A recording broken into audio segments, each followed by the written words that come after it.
Yun guys, may panibago na naman tayong lulutuin ngayong araw na to. Boy Utoy's Vlog, let's go! Yan na nga po, papakita ko po sa inyo yung lugar namin.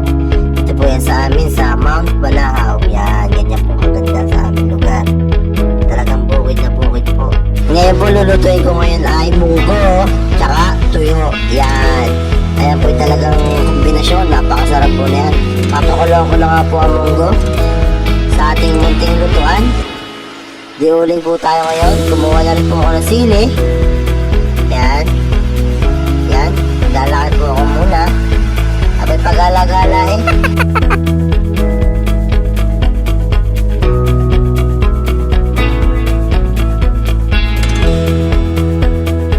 Habang naghihintay po akong kumulong ating munggot, lumambot, ako po naglibang ng sarili. Yan.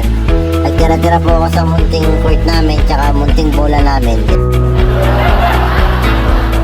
Pagbalik ko nga po ay hindi ko na malayan na ubos na pala ang uling sa ating tigalan. Ay nako hindi kaya pala nako po hindi pala ulo.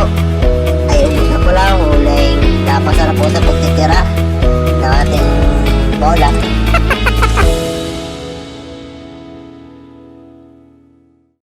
So po, habang ay nagpapalipay, tinawag ko ako ni Utol at siya daw ay nakakita ng kabuti. Yan, abay kabuti nga.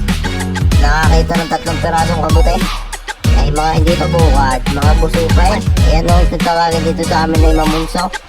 Ayan po, ay ngayon ariw yan. Yan o, binunot namin. 3 pirasong kabuting mamunso. Yung pagkakulo nga po, ay dahil naluto na. Hoy, ang sarap po humigop na sabaw na rin. May kabuti na munggo, tapos may chicharon. Yan daw.